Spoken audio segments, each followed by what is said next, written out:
Hello students. So today we will do solution. So first is, what is solution?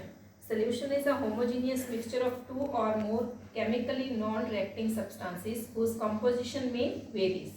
So this solution is a homogeneous mixture. Homo means uniform.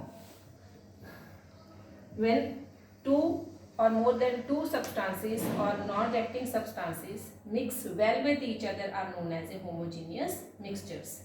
Now solution, what is it made up of? It is made up of solute and solvent. Now what is solute and solvent?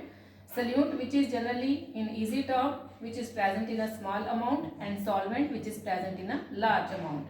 In other words, solute which dissolves in solvent and solvent in which solute dissolves is known as a solution, and this solute and solvent uniformly mix with each other.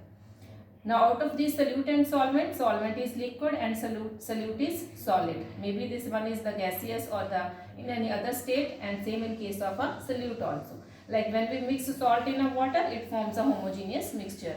Salt it dissolves in water. Now solution, if solution is formed in water is as a solvent, that type of solution is known as a aqueous solution.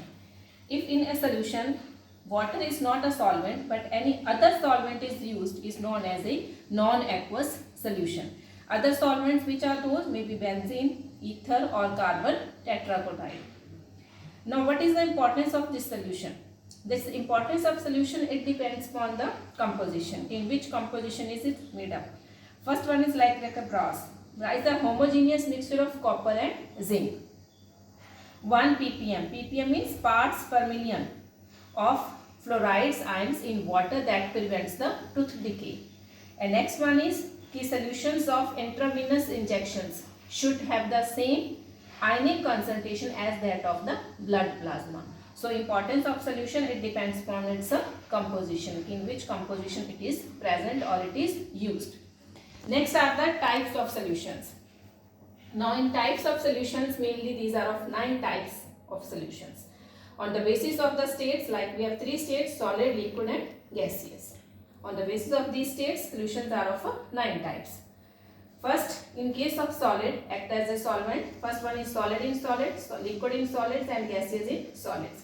Examples like alloys, in which both are present in the solid state. Next one is hydrated salts. One is liquid and second one is solid. If gas is in solids, example is dissolved gases in water. Next are the basis of liquid state. Solid in liquids like salts. Liquid in liquids, methanol in water. Liquid in gaseous, oxygen in water or aerated drinks. Next, the state is gaseous. Again further 3 types. Solid in gaseous, liquid in gaseous and gaseous in gaseous. When solid in gaseous, example is iodine vapors in air. Liquid in gaseous like humidity present in air. And gaseous in gaseous like example is of air, oxygen or nitrogen. So mainly these are of 9 types. Out of these 9 types, main are only 3 types in which liquid is as a solution is liquid phase. It means liquid solutions are important. Out of these 9, mainly are of main 3 types are important. Now how the concentration of this solution is expressed? First one is percentage. In percentage, it is expressed by percentage by mass or percentage by volume. First is, what is percentage by mass? Percentage by mass means mass of the solute in gram present in 100 gram of the solution. And what is percentage by volume? It means that volume of liquid solute in centimeter cube present in 100 centimeter cube of the solution. So rest we will continue tomorrow.